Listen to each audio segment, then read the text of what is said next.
Okay. Wow, what a day, huh? Lots of information. But again,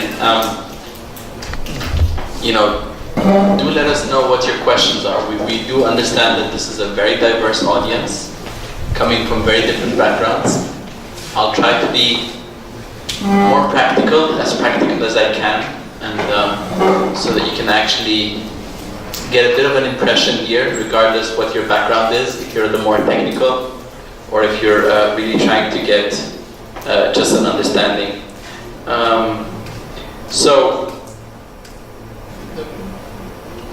the idea here, the agenda is to give you all sorts of tools and checking and looking at code and so on. But let me propose to just maybe take a step back and show you some of the resources in addition to what Monica was showing you, and things that you can do also, what she was talking about, the difference between accessible and inaccessible and what that actually means, try to give you a little bit more of a feel. So this is the homepage of the Web Accessibility Initiative at W3C.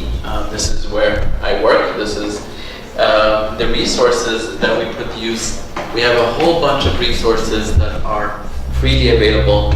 A big part of our work are the standards and guidelines. As mentioned earlier today, the Web Content Accessibility Guidelines, the Authoring Tool Accessibility Guidelines, many other standards. You may hear of the Accessible Rich Internet Applications, WARIA. This is a standard that is particularly interesting when you're trying to make applications, web applications, accessible, things with a lot of interactions. The idea is that a screen reader so-called linearizes the content. You have a page where there's a lot going on, but the screen reader reads it from top to left. So what happens if you're reading a page, a section of a page, and somewhere else on the page something changes? The news item gets updated, or the stock market price changes, or whatever. So WARIA provides you with this functionality so that applications can communicate to the browser and essentially to the assistive technology that things change. So if you're doing more advanced application development, this is a very interesting standard. It doesn't set the requirements. This is a way of how to meet the Web Content Accessibility Guidelines. So we agree here that WCAG defines what are the accessibility requirements of how to achieve, what are the accessibility requirements that are needed for people with disabilities. But how to actually do that? Let's actually take a look at WCAG in particular. What do I want to show? I want to show the WCAG document. Do I want to do that? WCAG is written in such a way, the 2.0 version.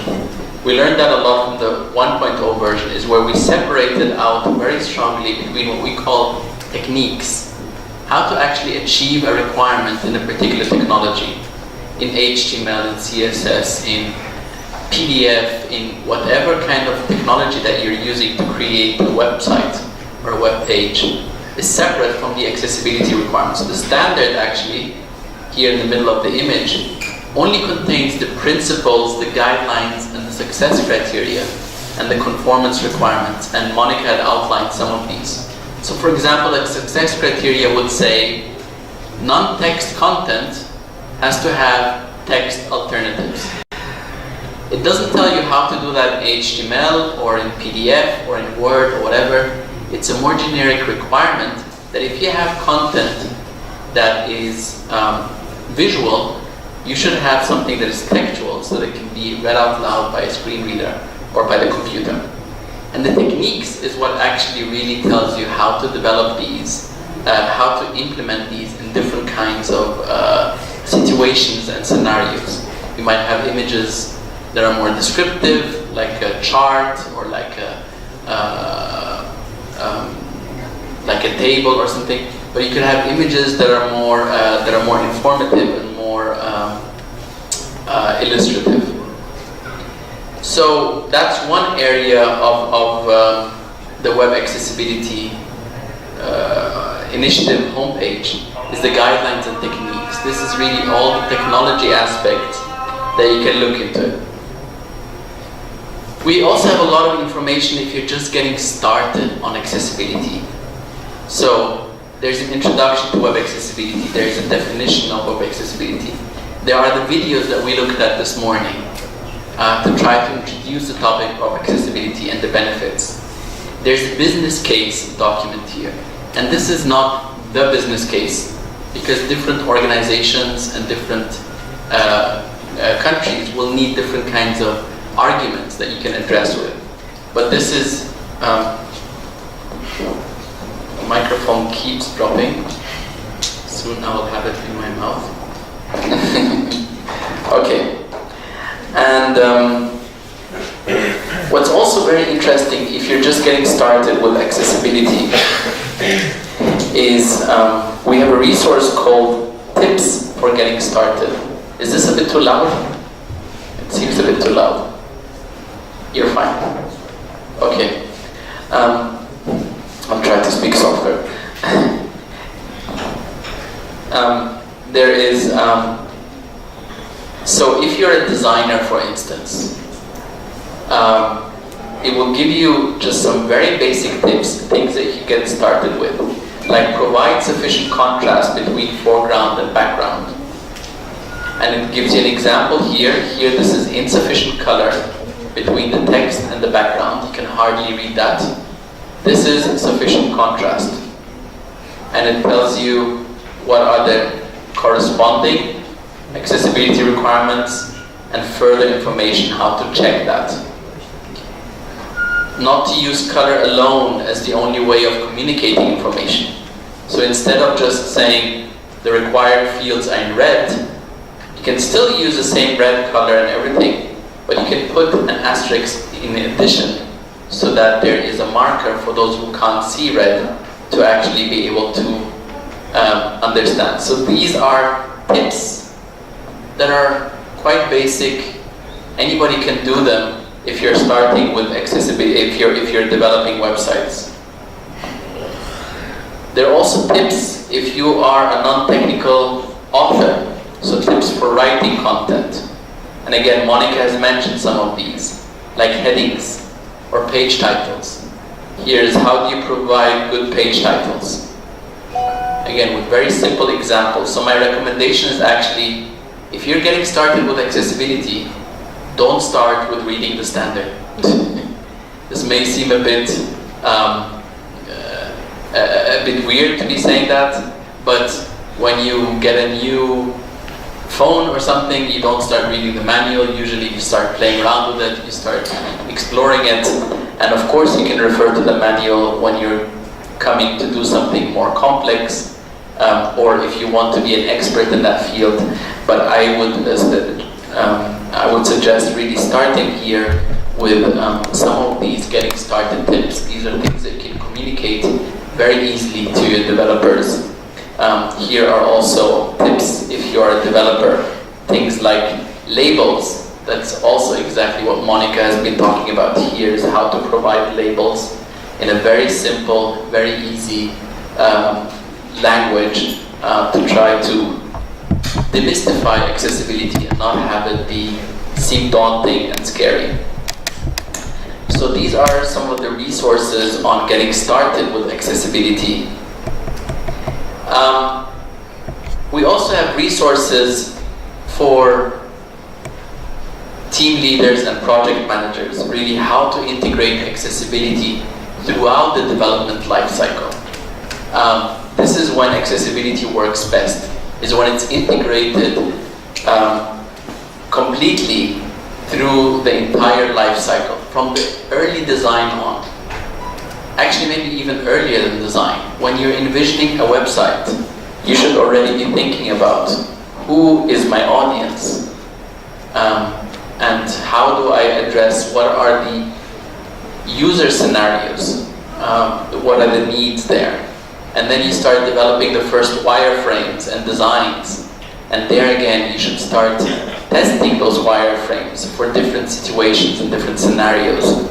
And as you go along in the iterative development, until you actually achieve to have a website, a release of the website throughout these. So there's a very nice resource that is called Planning and Managing Accessibility. And this has the 4 typical stages of project management: initiate, plan, implement, and sustain. It's a little bit adapted because on the web, it's not really a project with a start and end. It's usually a continuous evolution. When you put a website, you need to continue sustaining it, continue evolving it. And these are the tasks below that you need to think about for each of these stages. So in initiate, when you're initiating a website from the very beginning, learn about the basics. Learn about the, set your objectives. What is it really realistic that I can achieve with my website update? And for each of these tasks, you may already be at different levels. Maybe you already have a budget, but you don't have the skills. Or maybe it's the other way around. You have good technical people who are aware of accessibility, but you don't yet have the budget. So you may be at different levels with each of these tasks. But it's kind of, so it's not really something to follow stiff from one to the next, but it's really to consider all these aspects at the same time in order to include accessibility throughout the development life cycle. So this is when you are in the planning or in the project management aspect from web development, because again, web accessibility very often, or accessibility in general, is thrown over to the developer. And we pretend that it's the developers, the developer should do the magic. And that's not going to be possible. It needs joint development from everybody who's involved. As the project grows, if it becomes a bigger project, they need to have the assignments and the skills and the targets set by the managers. If there are designers, the designers need to be aware of accessibility. If there are quality assurance testers, they also need to do their job. So all these different actors need to work together throughout the development life cycle.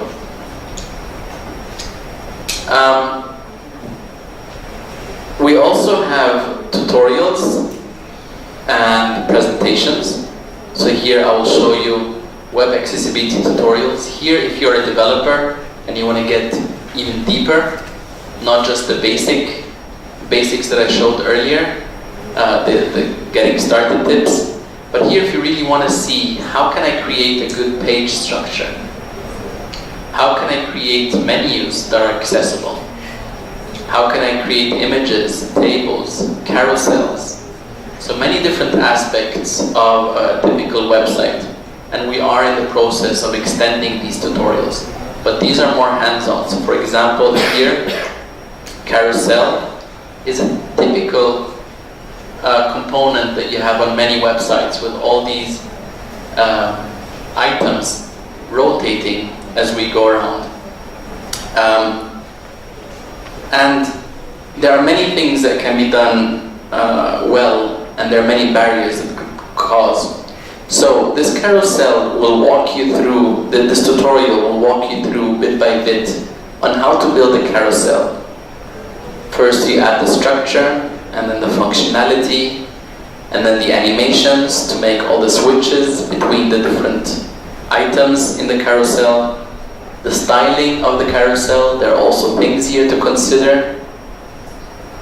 And you have a complete working example here of an accessible carousel. Still loading. Here, that's the accessible carousel. And the complete source code that you can take and adapt for your website. Internet is a little bit slow. But the point that I wanted to get to transition to the actual topic of this agenda item is the evaluation and testing, and that's a very, very critical part of the development cycle is to actually test, continuously test while you're developing piece by piece. This is known as agile development or iterative development, that you continuously test the pieces that you're developing as they become along. And here we have a number of resources. The very first is called Easy Checks.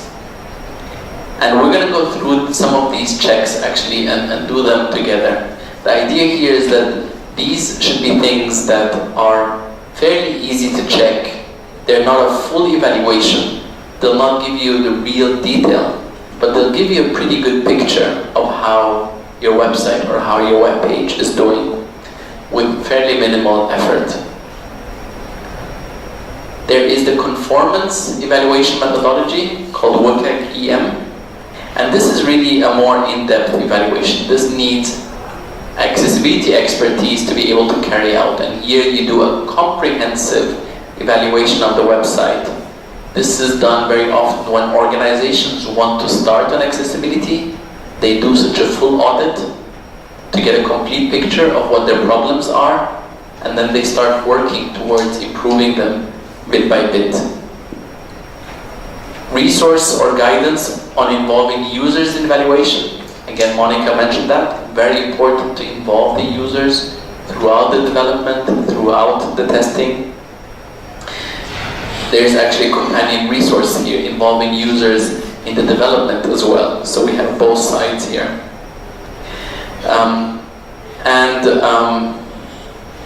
We also have a tools list. And I'll switch to that. Currently we have over 96 tools, web accessibility evaluation tools, that come in all sorts of different sizes and shapes. And there are a number of things to say about tools themselves. So, web accessibility evaluation tools try to address a broad variety of audiences. There isn't a single audience. Some tools are trying to address more the designers, how to select colors, how to evaluate wireframes. Some tools are more for developers, so they will produce large bug lists, large reports. The output of that may seem very cryptic because it's just line numbers and bugs, but some developers really like that, because they have a whole bug list and they go through that and they fix one issue after the other. Yet other tools are more focused on the educational aspects, on learning. They try to show you the issues, they try to provide more information. Why is the problem? How can you fix that problem? Again, some people don't like that because they feel it's too verbose. So different people in your team, depending on their accessibility knowledge, depending on what they're working on, what their role is, may prefer different kinds of tools. Let's check if we have actually any tools in Arabic. We don't. We don't have any tools in Arabic, so maybe somebody wants to work with one of these tool developers and translate, or maybe even produce an evaluation checking tool in Arabic. So there are some filters. You can select some tools, for example, by language, also by the guidelines, by the standards they support. Most of them support WCAG. Some of them may not. There are some standards that are derived from WCAG in different countries, like the Japanese industry standard, which is basically the Japanese translation of WCAG. You can check tools. Some tools are inside the browser. Like here, this is actually an evaluation testing tool that I have inside my browser. It's a plugin for the browser. There are plugins for authoring tools as well. So they plug into the content management system, like WordPress. So while you're developing content in WordPress. There are some tools that are desktop applications. They are separate instances. Some are even mobile applications. We're seeing more tools being developed for testing mobile applications, mobile apps. And several tools are online tools, and Monica mentioned the Wave tool, and I want to show you that tool in just a bit. Yeah, the technology it supports, which kinds of standards it supports, HTML, which version of HTML, and so on. So many different filters so that you can find and select the tools that work for your particular needs in that particular situation. There might be different kinds of situations. Let's have a look at just one of these tools, because this is a tool that is very nice in educational settings or to learn about accessibility. Not that I'm proposing any tool over another, but it's just very simple to use. So here you type the web address. So let's type the web address of the Web Accessibility Initiative. Let's see what happens. So the address is wave.webaim.org, and like a search engine, it provides me an option to type in a web address. I typed in the web address of our homepage, and I hit enter. And what the tool now does is it shows me that page, the same homepage, but adds some icons inside the page that shows me what the tool has found. So the tool did not find any errors, thankfully. It found 3 alerts. So 3 things that it looks suspicious to the tool. 8 things that it thinks are good features, but you should also double check. And several other information, but it adds these small icons inside. So here, it found the W3C logo, and it thinks this is actually quite good, so it shows it in green, shows that icon. It's showing me here the headings that are on the page. And here is one of the alerts. And you can click on that icon. So in this box, it's thinking this is kind of suspicious. There is something in bold here that is linked. If I click that icon, it says underlined text is present. So you should double check that. The issue with underlined text is it could be confused with a link. Some people might think that this is a link. So the tool, and Monica mentioned that, tools are very good at finding things, but most of the requirements need manual verification. Here, the tool found something that looks specific, but it needs a human tester to verify if this is really a problem or not. So this is one of the reasons why I like this tool, because it shows things directly inside. Anybody want to try it with, I don't know, your website or somebody else's website? Or anybody have a web address? Something you're curious about? Try the ITU website. The ITU website. So www.itu.int, right? Yes. If I remember correctly. Let's see.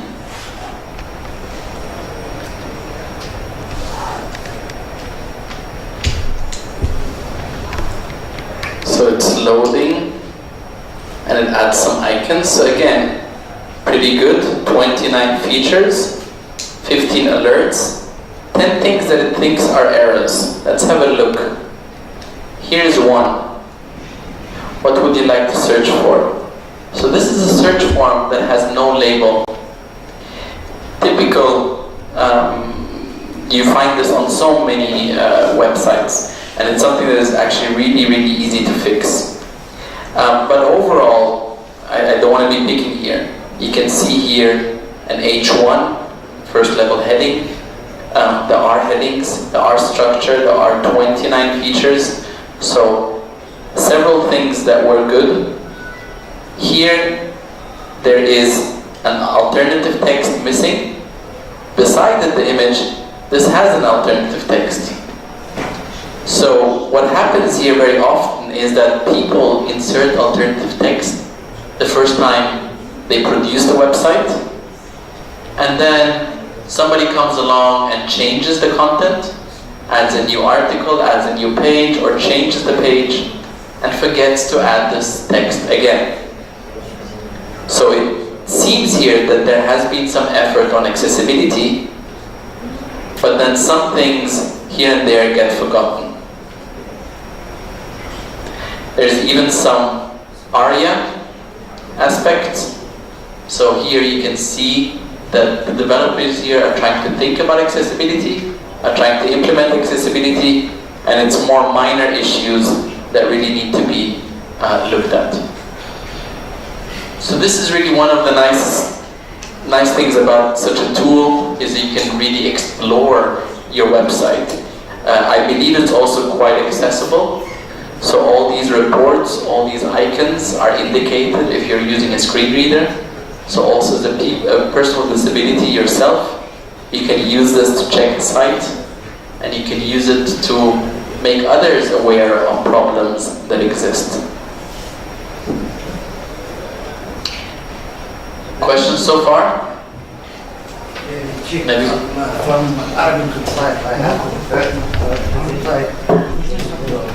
Arabic website, okay. For example, Ministry of Communication in Qatar.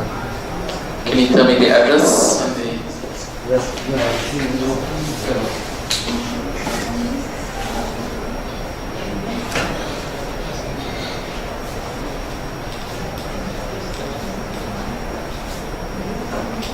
Okay.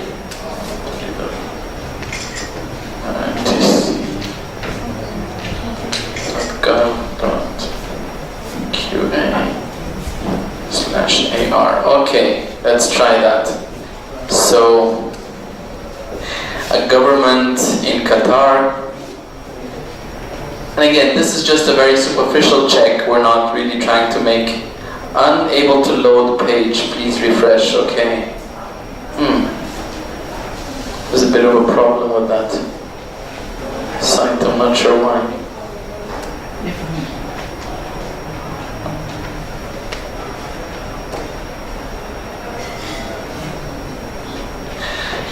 I think maybe the tool is failing on Arabic. Maybe that's the problem, really.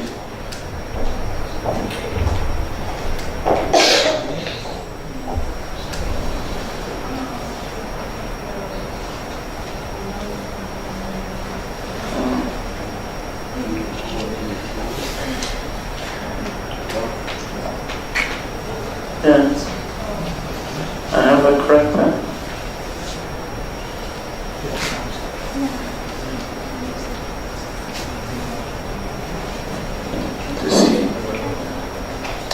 Yeah, for some reason it's not working with this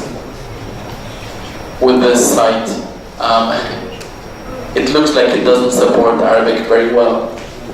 Let's try Accessible Qatar. Okay. accessibleqatar.com. Let's see.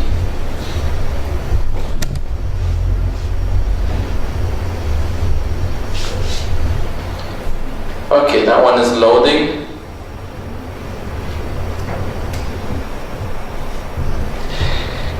So it's showing one error, even though this page has some interactive map. Let's try to see where this error is. Where is it having this error?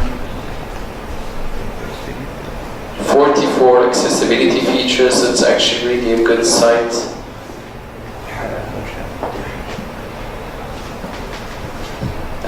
There. Again, typical here. This is here on left, on the right navigation bar, on the sidebar, they have here information about some conference or some event. So they added that, and they forgot to add the image. So somebody here forgot to add an image, but otherwise the page seems very accessible. It seems to have good headings, good accessibility features. Here, everything has alt text. Also here, all these signs, what Monica was talking about, the icon for YouTube, the icon for Twitter, all these have text alternatives that look correct. So it's actually a very good website, just somebody forgot to add. And this happens very often on websites, because websites change so frequently and so often. They're really live, and you need to have continual monitoring and continual implementation. Good. So you can use this tool. It seems that this tool has a problem with Arabic content, with Arabic websites. Maybe another reason for us to look at trying to have tools that better support Arabic language. This is something that is missing. Not only tools that have an interface in Arabic, but that actually can process Arabic language, can find issues, because some accessibility barriers are also related to language. So tools need to support that. They need to support the Arabic language itself. Let me give you one more resource. Let me show you. This is called the before and after demo. Short, bad. We call it the bad website. It's a very small website of just 4 pages, plus the template that was used to create that page. And each of these pages has an accessible and an inaccessible version. So here's this home page of this fictional website. This is the inaccessible version of that website. And again, here, this is the accessible version. There's hardly any difference. Maybe this is a little bit of an outdated style. It's from a few years old. The design here, we are working on an updated version. But the point that I want to make here is that they look more or less the same. The accessible and the non-accessible version, they look more or less the same. On the website here we have some red to underline the accessible and the inaccessible one. But this is really to underline that accessibility does not mean you need to change how something looks. You can still have the same design. Whether you like the design or you don't like the design, at least it's equal for all. It's a matter of taste. But it works for everyone equally. That's the point. And on this website, what you can do is you can turn on the so-called annotations. And it will show you within this website what are the accessibility issues. Let's have a look here at the first accessibility issue. This here is an image that does not have correct alternative text. Actually, what happens here is that this image has an overly descriptive text. This happens very often where people start describing how an icon looks. As Monica mentioned, instead of saying Twitter, it's a link to Twitter, so you just say Twitter. They start describing how the bird looks like, and that it's a blue bird, and that it's... In that case, it's not important. It's important to provide a good description if what's in the content is important. What you always ask yourself is, think, what is this image conveying? What information is it conveying to you? And that's the information you should provide in text. So, the page will show you all the issues, all the problems that are on this inaccessible page. And if you go to the accessible version, of the same page, you can see what has been done to actually repair the content. What has been done. So here, the alt text has been simplified to show what's on the image. That's how it was fixed. And it shows you the specific web content accessibility guidelines requirement and the technique that was used to actually fix the problem. So this is a very good resource for self-learning, but also for creating training and creating training programs. So I use it very often when I'm providing trainings. We know that some universities also use this. Each of the pages on this fictional homepage provides different kinds. So the typical homepage has, typical multi-column layout with some news items, a sidebar with current events, and some information at the bottom, like a typical homepage of a website. Then we have a news page that has much more text. It's much more text heavy. Here to also underline what needs to be done, what do you need to take care of when you have websites that have, or web pages that have more content, what you need to do. A page that has more tables, and tables get very difficult very quickly. There are simple tables, even a simple table. Here there's a table that is listing dates, dates of concerts, and the event, which concert it is. And already here, we can visually distinguish which is the date and which is the event, because we associate visually the columns and the rows. But if you don't provide the right code inside the table, this association cannot be made by a software program automatically. So when this page is being, or this table is being read aloud, it's going to be read in any order, or in a confusing order, unless you tell the screen reader, unless you actually code in the table coding itself what the orientation is of this table. Is it the rows or is it the headings? Below here is a much more complex table. This could be like a bus schedule, or in this case it's ticket prices for different seating areas and different events. So it's what we call a multi-dimensional table, and here already the orientations and the directions, which cells, which data cells are associated with which headings, are here quite complex actually, and again need to be coded specifically so that they are provided. We also have survey. So here forms. Forms are very important from two sides. From the coding perspective, as Monica had mentioned, are there labels associated with the form elements? But also from the interaction. Let's try something. Let's try to complete this form, and I will go to the inaccessible form. This is a survey, and it's asking you, which is your favorite city park?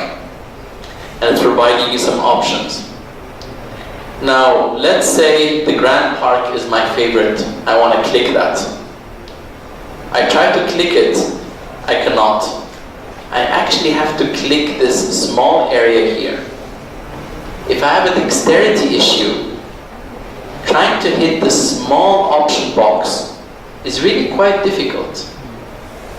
You can try it once maybe try using your mouse, not with your whole hand, but just with one or two fingers.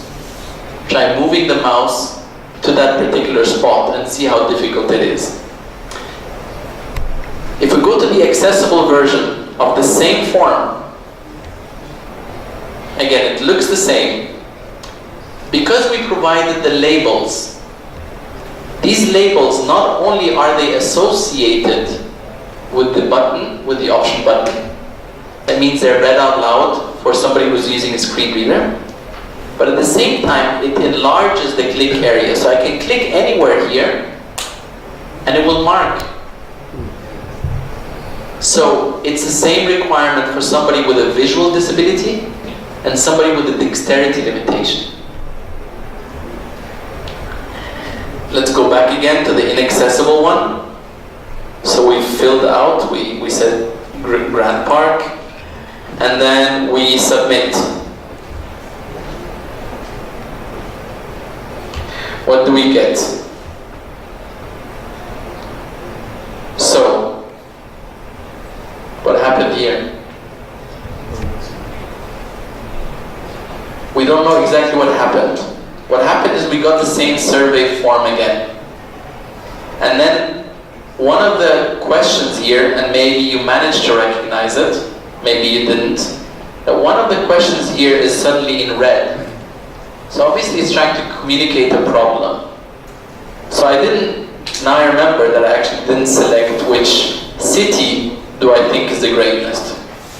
Let's say I think Luanda is the greenest city, and let's submit again. I get a problem again. That's because I didn't complete the Grant Park. So I have to do all this again, I have to do it all at once. And the problem is that the program, the website, is not telling me, it's not helping me. What is the problem? What is it expecting? Let's try the same on the accessible one. Let's again try the same sequence. I select Grant Park, and I don't select anything else, and I submit. Here, I get an error message. It tells me, oh, the submission failed. So now I know that I didn't submit, it didn't succeed. You have not selected the greenest city. And also when I go to the greenest city, it marks. It gives me a marker, it gives me a red indication, so not only the red indication, and it also asks me to select one of the following. And what it does, it keeps my previous entry as well. So now, I select Luanda again, or whatever, and I submit. And then it tells you, thank you. It gives me a success message. So the system is always giving me feedback. What is happening? What do I need to do? And this kind of interaction is really, really important. It's common sense to do that. It's what good websites do anyway. This is an area of usability called user experience. But it's immensely important for people with cognitive disabilities for a variety of reasons. Imagine trying to do that without seeing the screen and relying only on what's being read out loud. Or imagine trying to do that with a cognitive disability or with low computer skills. It becomes exponentially difficult. So,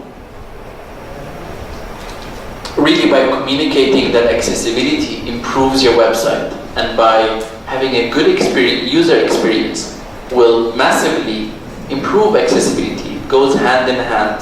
I think is one of the things where we can argue for accessibility and convince people that they need to do it. And lastly, this website also provides the template with which all these pages were created to show how much most of these accessibility issues that are across these pages come from the template, and we see this very often. Nowadays, most websites are driven by content management systems and by templates. And if you have problems in the templates, they replicate across the entire website, and they just multiply.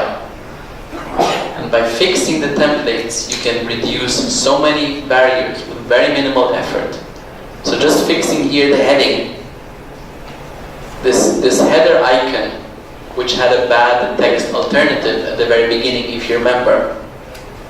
This here is repeated on every single page across the entire website. every page I encounter when I'm interacting with the website, I always get the same barrier over and over again. Maybe one time I will work my way through it. Second time, maybe. But at some point, I will just have to give up. It's just not possible to use this website anymore. So fixing aspects in the templates is really, really important and goes really far.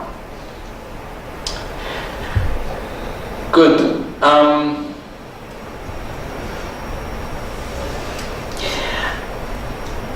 I'm just thinking, I have several things that we can go through.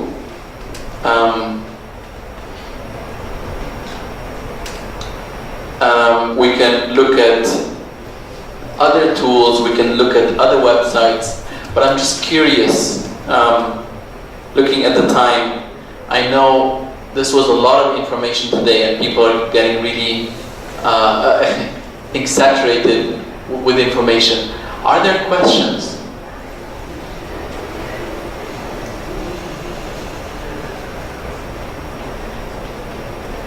I'll put people on the spot here, the front row. الدور الأولاني هنا. في أسئلة? Are there questions?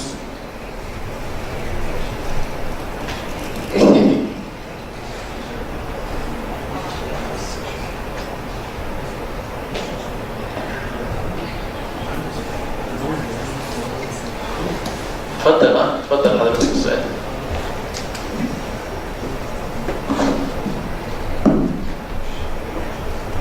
اوكي.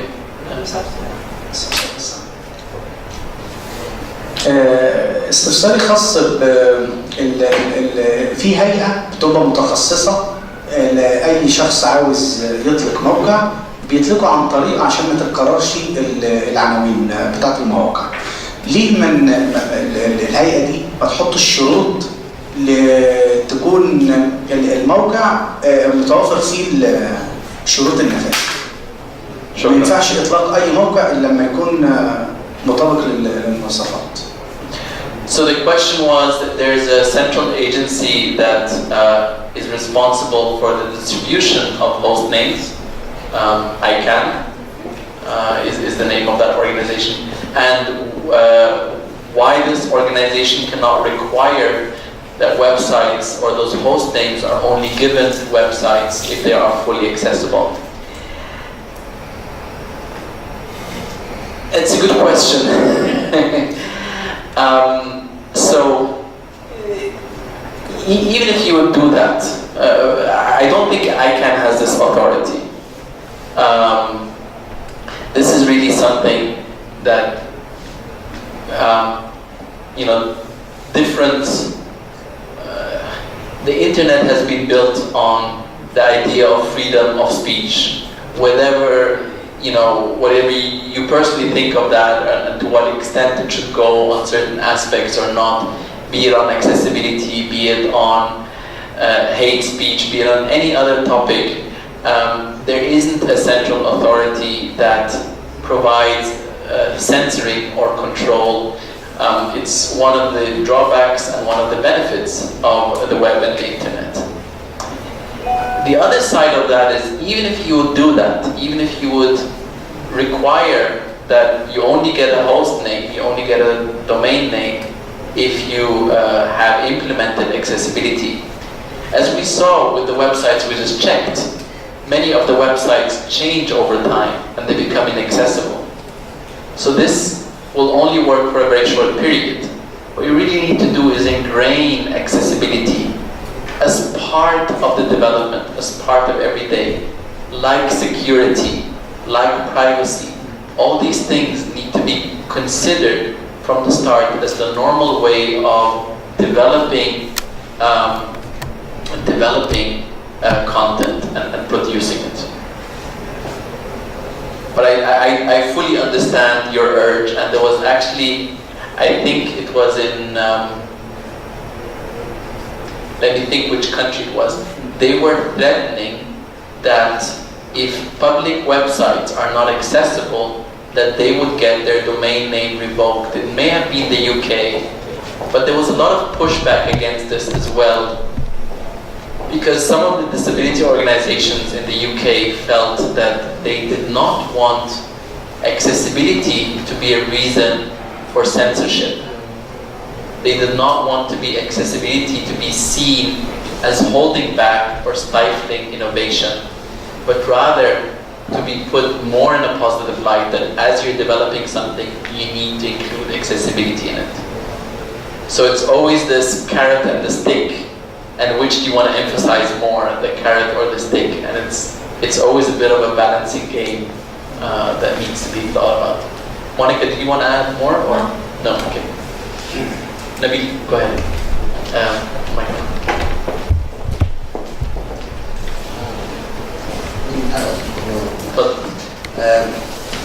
أنا برأيي بالدرجة الأولى قبل ما نحط شروط لتصميم موقع يجب العمل على وضع معايير guideline in Arabic. يعني في عندنا كثير من المعايير والتوجيهات الموجودة إن كان على بريطاني أو السكشن الأمريكي أو الإيطالي أو غيره. فهون السؤال يعني هل نحن حاليا في لوضع معايير باللغة العربية؟ ممكن يكون هذه المعايير بالتعاون مع W3 مع ITU مع اليونسكو مع الأيكان. كل الجهود تتوفر لوضع معايير خاصة بالاكسسبيليتي، ومن ثم على أساسها يتم بناء المواقع وإلزام أيضا المطورون أو الحكومات في مواقعهم كي تعتمد هذه المعايير. نحن كعرب حاليا على أي معيار بدنا نستند؟ ليش بنقول إن معيار عربي خاص جايدلاين خاص موجود حتى المطور يستطيع في الأخير يمشي على هذا المعيار. طبعا المعايير الأمريكية أو الإيطالية أو البريطانية أو غيرها جيدة جدا، لكن بنفس الوقت بيكون لنا معيار يتوافق مع الحرف العربي بالضبط ومع الكاركتر العربي أو السمة العربية، وهذا بيعطي دافع أكبر على أن تكون مواقعنا قليلة الأخطاء في المستقبل ومناية الوصول أفضل لكافة الأشخاص ذوي الإعاقة، لأنه ما راح ندرس فقط الإعاقات البصرية ولا الإعاقات السمعية، في عندنا الإعاقات الذهنية بأنواع. نحن وقت عم نشتغل على الموقع عم نشتغل على learning disability أو اللي عندهم إعاقة ذهنية بسيطة، لكن إذا بدنا ندخل في العمق بنلاحظ إنه الإعاقات الذهنية كثيرة جدا، منها التوحد، من الداون سيندروم، من اللي عندهم functioning gifted memory إلى آخره. شكرا. أي أسئلة أخرى؟ أسئلة ثانية؟ يعني تفضلوا لو في أي أسئلة.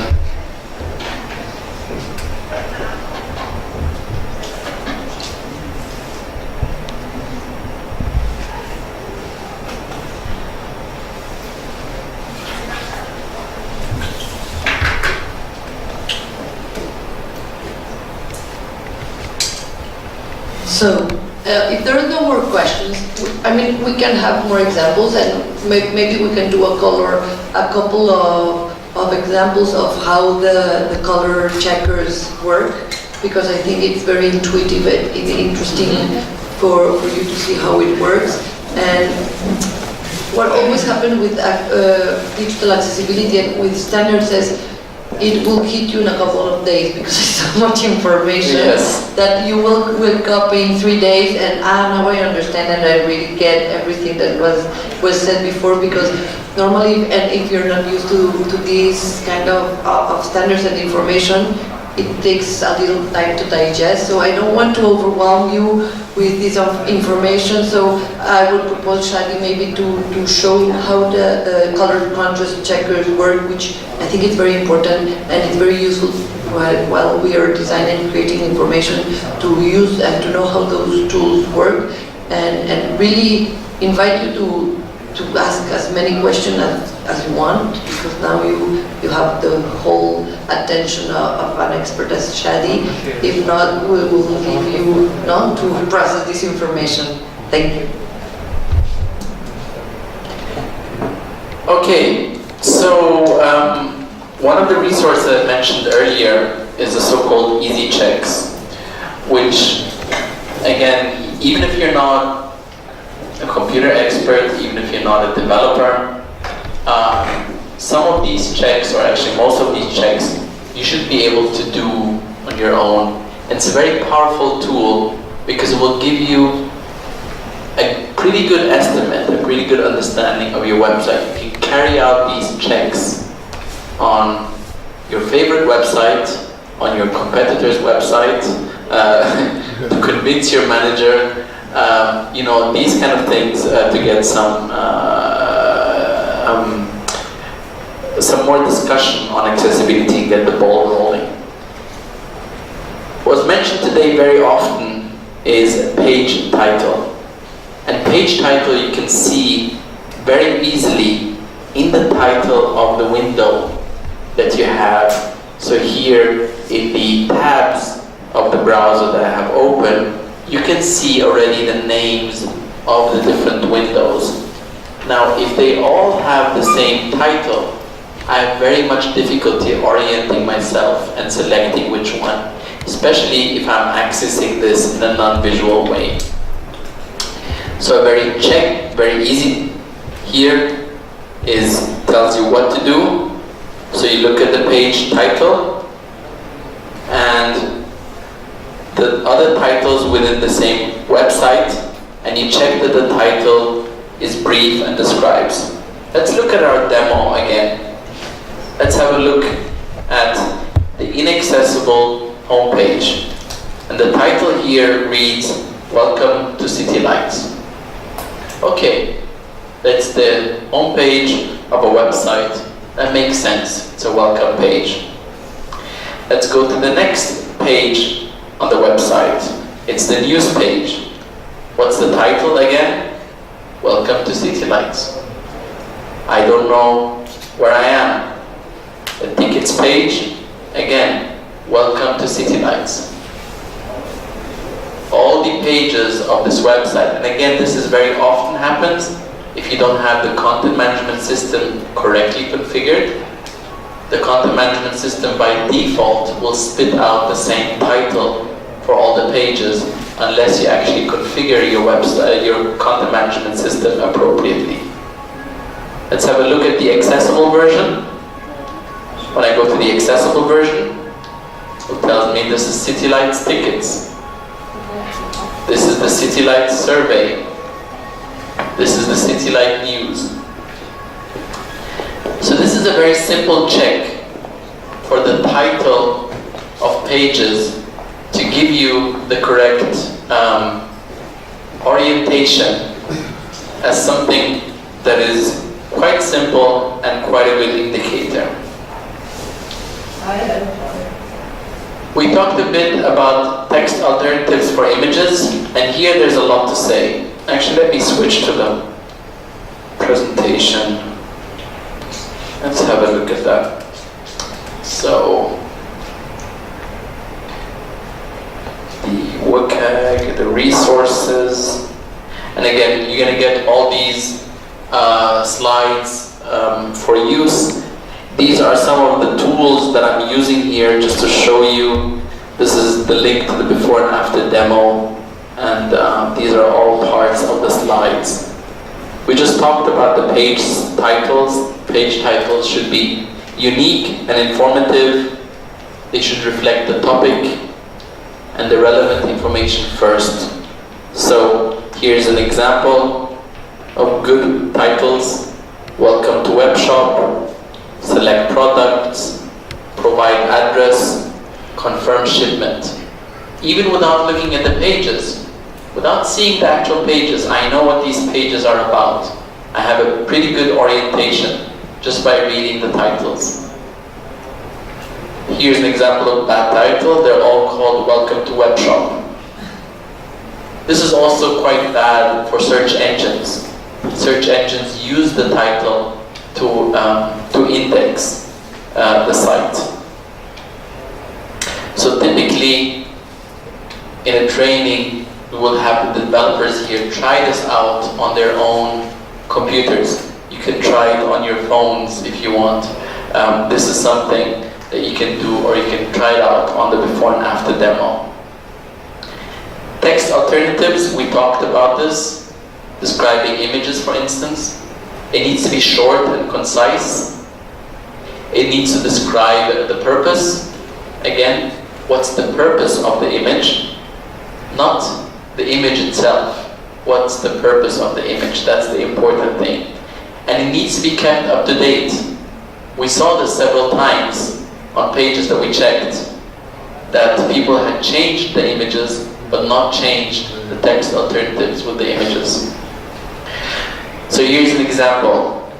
An image, and the source is dog, that's the file name, and the text alternative is sleeping dog. Also, without seeing the actual image, I already have a pretty good understanding of what I'm expecting in that image. This image here, because it's inside a link, this is a so-called functional image. This image carries out something. So it's an image of a lens. But the important thing is not the lens. The important thing is the alt text here is search. That's the function that this lens performs.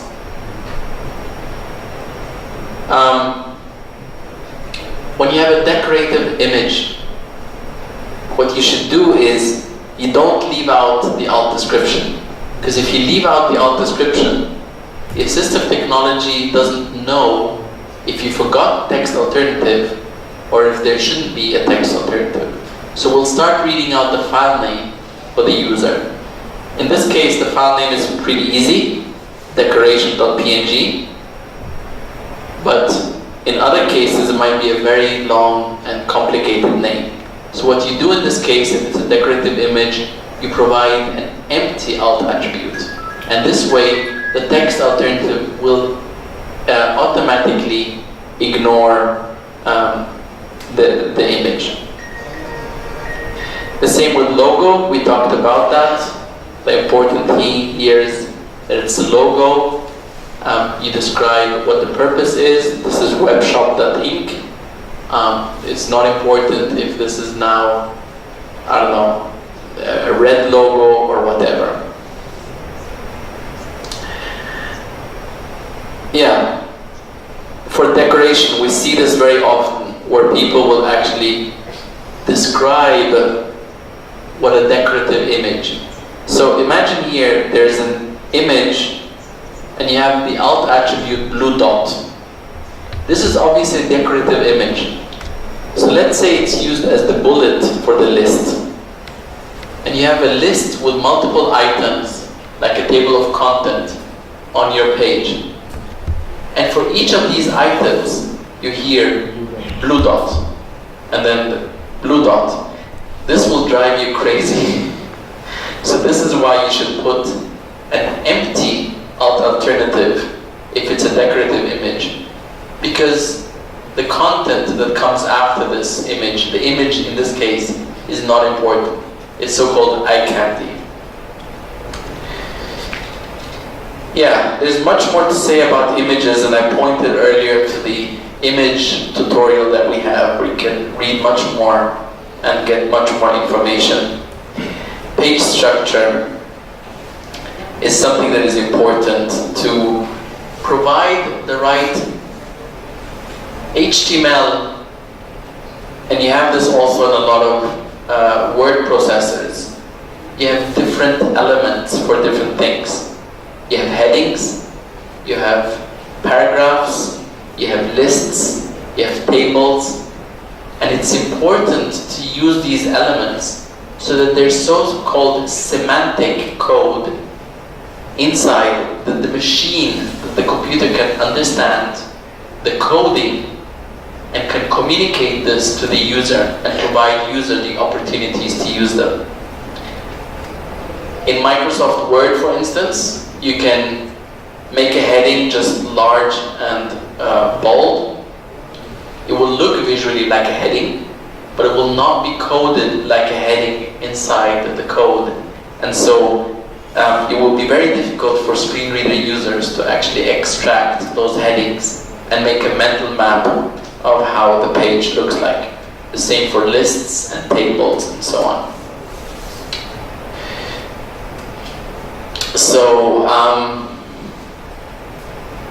WebAria, we mentioned WebAria as well. HTML5 really provides a lot of capabilities, a lot of improved capabilities to have more structure, more semantics in the content.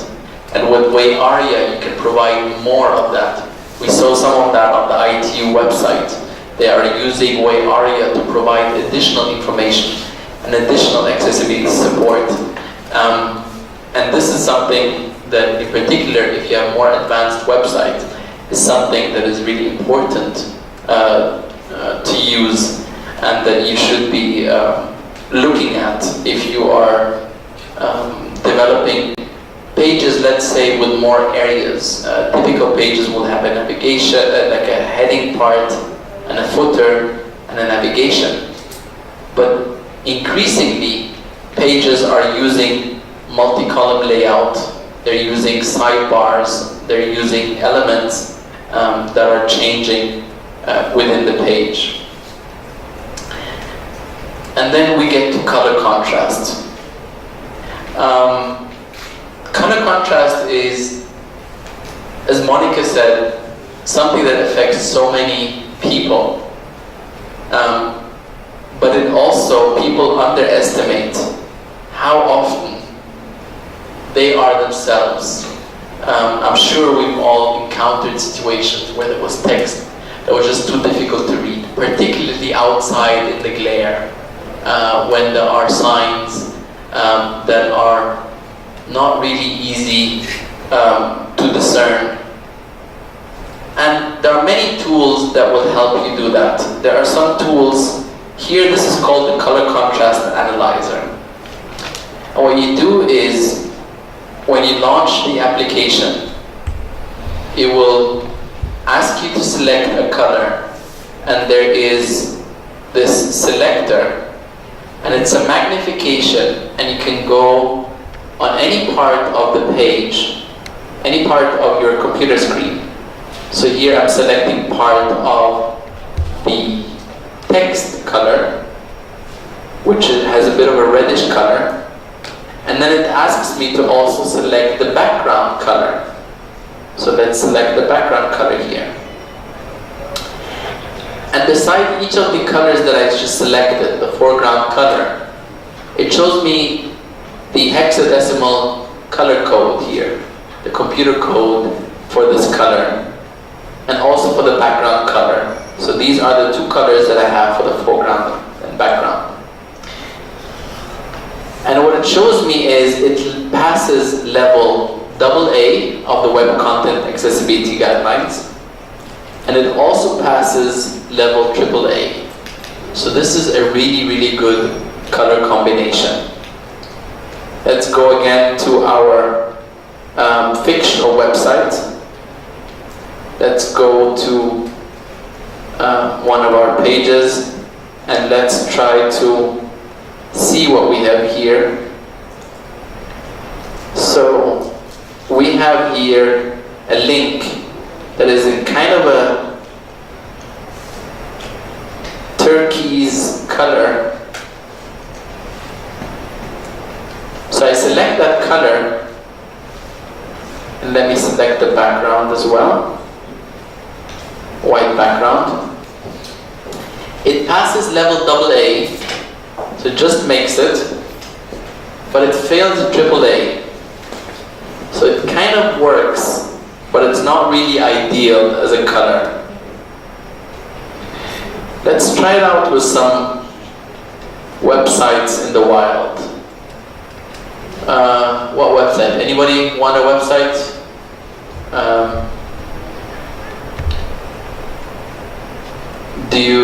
Anybody want to suggest anything? Let's go to the Egyptian national, one of the local news, Al-Ahram. I actually don't know, I'm just curious. Okay, it's using a lot of black and white, so here probably looks good in terms of color contrast, but let's try this white foreground color. Oops. Let's try this white foreground, and then it has a bit of a greenish background color. That fails. This is some kind of an ad that it has. The rest of the colors actually, the colors of the website itself. So here, it's a red, very Egyptian colors, red on white. It passes AA, it doesn't pass AAA, so it meets the requirement, the colors here. You can see that the colors are held in black and red and white, very strong colors, matching the Egyptian flag. It's just this one advertisement here that they forgot about, the color contrast. And you can actually kind of tell, I mean, just step away a little bit. Actually, this one here also looks quite, this navigation menu. That's also quite typical. So you have a very dark gray. Select a color. And the background color is black. And that one totally fails. That's just too similar. You have this gray color, especially when you hover over it, it gets even grayer. I mean, this becomes really, really difficult to read. Those colors. And so,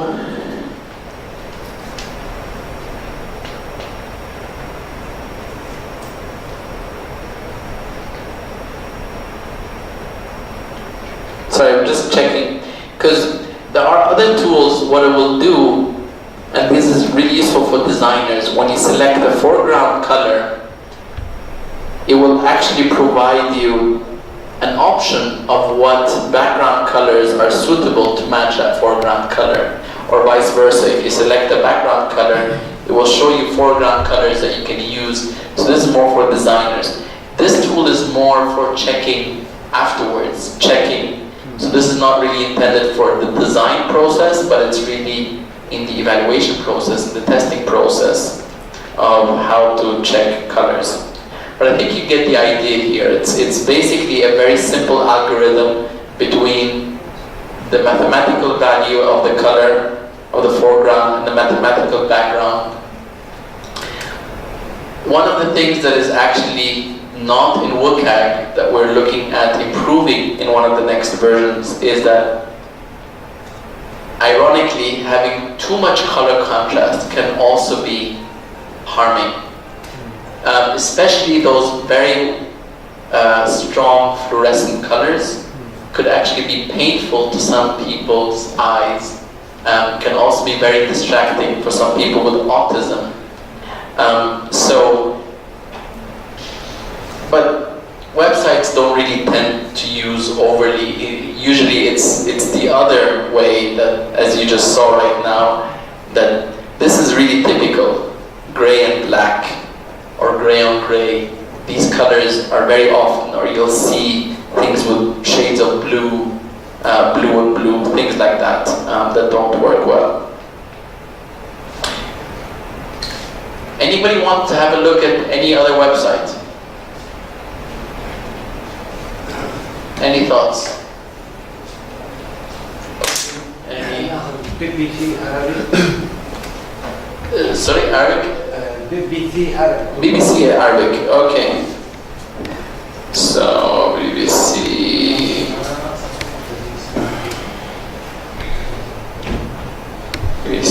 Arabic.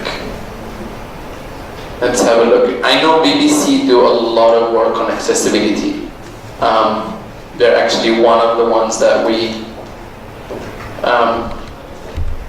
typically use as good examples. So here,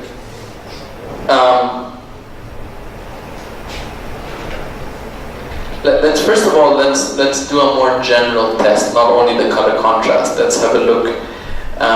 So this toolbar inside the browser helps me as a developer also check a couple of things.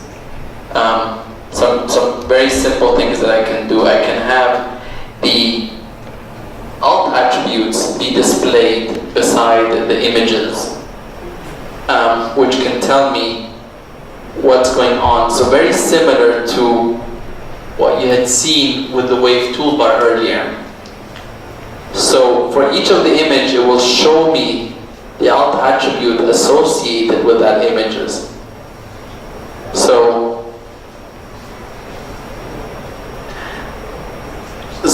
Saudi women, a Saudi woman is driving the car is a text alternative here for this image. Looks up to date and looks quite correct. It does reflect what we see in the image. So all the images really have text alternatives which seem to be correct. This text alternative here is airplanes.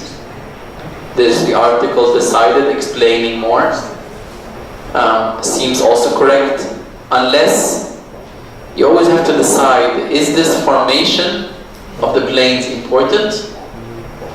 If you're describing the formation of the planes, then yes, then you might want to see that they're flying in a V shape or whatever. But if it's really, the article is about, I don't know, somebody purchased new planes or something, and this is really more just an illustration.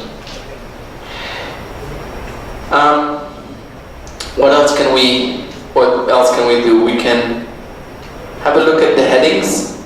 So this tool will outline the headings. So we can see here, we can say also outline the heading levels. Where was that? The headings. Haven't used this tool for a while. There was this. Come on, where are you?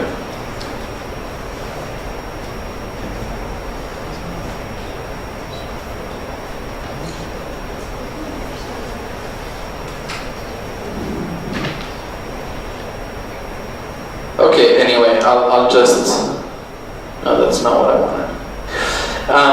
But here it's showing me the headings. And you can see, so it's very, very faint. Maybe this one is better to check with the wave toolbar. What we can see here is that this is here a heading, and that makes sense. This is another heading, a smaller heading, heading level 2. This is here also a heading for this area. In the sidebar, the different news items here also have headings. So there's really a good use of headings and structure on this page. Let's have a look with the color contrast. Nothing really jumps out at me.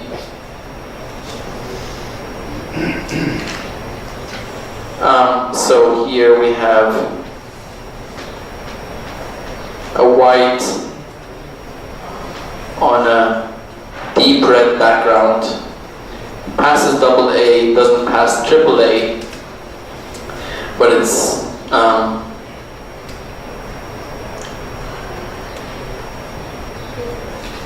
what I can see actually is that the advert that is introduced here, this is an ad. You can see it's in German because I live in Austria, so this is not from the website itself. This is aggregated content. This is an ad that is coming based on my search preferences and stuff like this. So, and here, this ad, they forgot. This advertisement is not accessible. Which is sometimes ironic that an advertisement which is actually trying to sell and trying to maximize the audience that it's addressing doesn't address accessibility. But the idea here, it's not really the fault of the website or difficult really for the website to control, because this is third-party content that is coming from somewhere else and integrated onto the website. So it is on the BBC website, but the BBC has very little control over this in this case. Good. So I think I'm gonna wrap here. I think my suggestion is we can go around the room again and just see what the major takeaways are from the day, and maybe what your wishes are for the rest of the training tomorrow, so that Monica can maybe account for that. So maybe we'll go around the room in the other order today, and we'll just have a wrap-up session, and let us know again what are maybe one or two takeaways from today, highlights for you personally, and maybe one or two things that you would like to learn more about. Thank you, Shadi. Very good idea.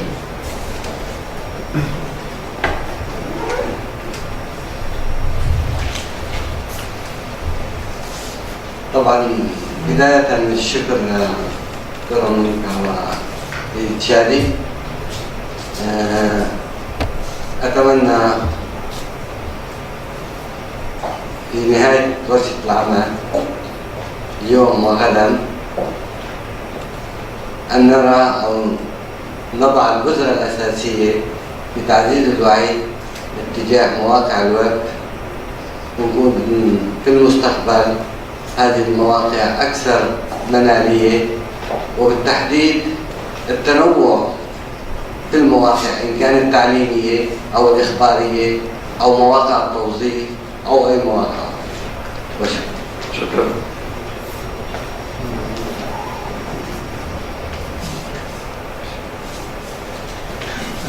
أشكر القائمين على هذه الندوة والمحاضرة. ورشة عمل إن شاء الله تبقى متكاملة. أتمنى بس حضرتك إن احنا نحط في الاعتبار أهمية دعم اللغة العربية، عشان حضرتك ملاحظ إنها في مشكلة كبيرة مع التعامل مع مواقع اللغة العربية في جميع البرمجية. احنا ذوي إعاقة بصرية مثلا، احنا كل مشاكلنا اللي هي التعامل مع اللغة العربية في كل الأماكن هو المتاح الأفضل مع اللغة الإنجليزية.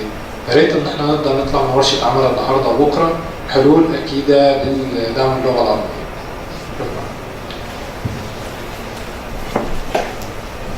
Well, thank you both.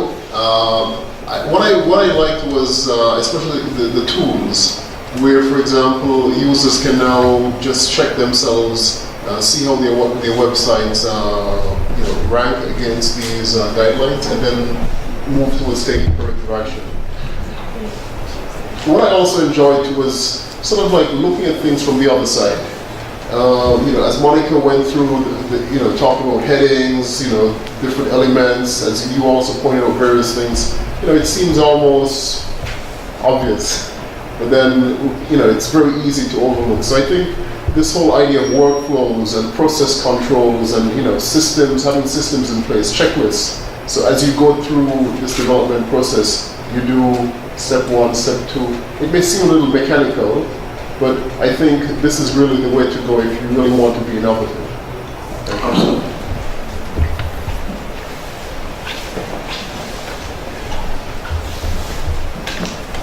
Thank you so much. I really enjoyed the workshop and the session. Web accessibility was one of the master's degree subjects, so I had to study it in like 3 months with more details. So I'm very much familiar with the web accessibility. Really enjoyed the session. The way you presented the information is very interesting and more updated than when I started my master's degree in 2008. If I would like to add something or learn more about something, unfortunately I can't attend tomorrow, but I think the coding itself, I think this is the area of weakness. I like to learn more about the code. The HTML is not my area. But thank you again.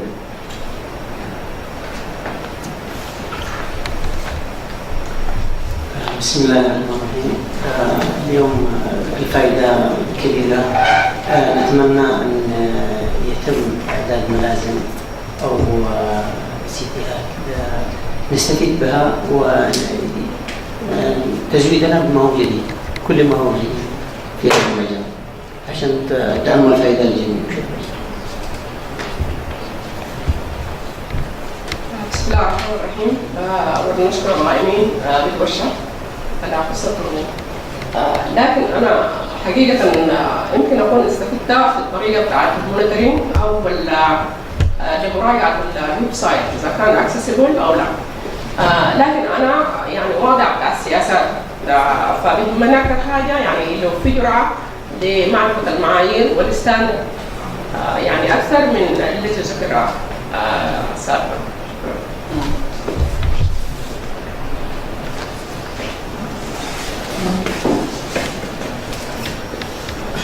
Well,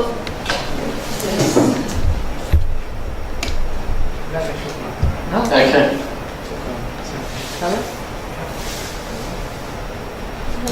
بسم الله الرحمن الرحيم. نقدر نشكر المنظمين على ورشة العمل النهارده، واحنا استفدنا معلومات كتير قوي يا ريت ان هي تتطبق في الانترنت. دي هتفيدنا كتير قوي قوي قوي في التعامل مع الانترنت والموجودين في الحاجه الموجوده فيه كلها يعني. فدي حاجه كويسه لو اتطبقت وحاجه كويسه جدا جدا جدا. شكرا.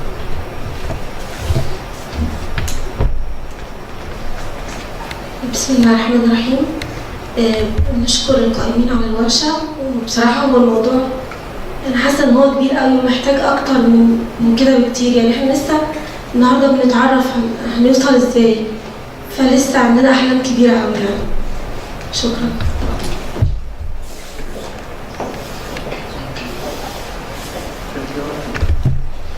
Before passing the floor to maybe ITU or UNESCO and Shadi, I would like to thank you all. Thank you to the translator for the splendid work that you did today. I also will pass within the presentation. You will have some policy handbooks that have been created by the ITU that are translated in Arabic, where they have very good examples of how to implement policies on digital accessibility in a very broad sense, from the ICTs to more specific like phone, mobile and television. So I really invite you to look at those model policies because I think they're very straightforward and very clear on options on policies.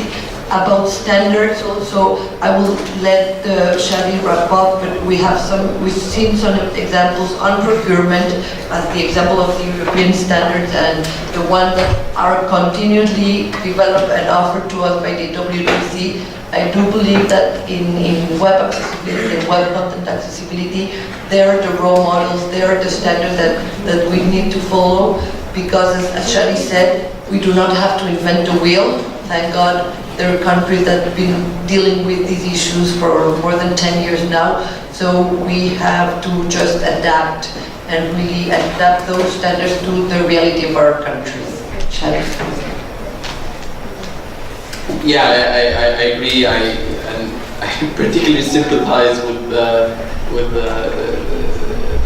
the colleague at the front. It's a lot of information to take in, and really a lot has happened, as you correctly reflected also at the back of the room since 2008. There have been a lot of developments. But I'd like to see this really also as an opportunity for Egypt to build on this wealth of information and resources and things that have been developed, things that already exist, that we can translate. I completely agree there's a lot of work to do on Arabic support, Arabic content in terms of tools and resources. There's a lot of existing work that can be translated. All our resources are freely available. So we welcome translations, but also on a development level, having tools that actually support the R aspects of the Arabic language that we actually don't know exactly.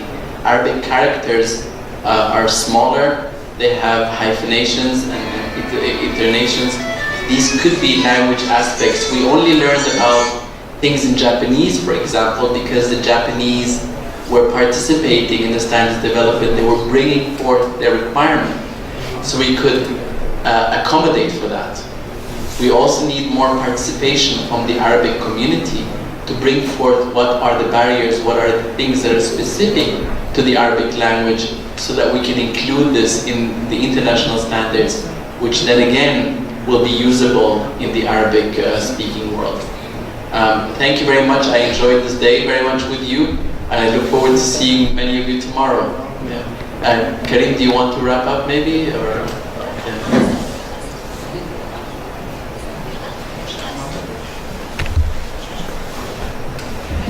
So thank you very much, Monica and Shadi, for the very informative workshop today.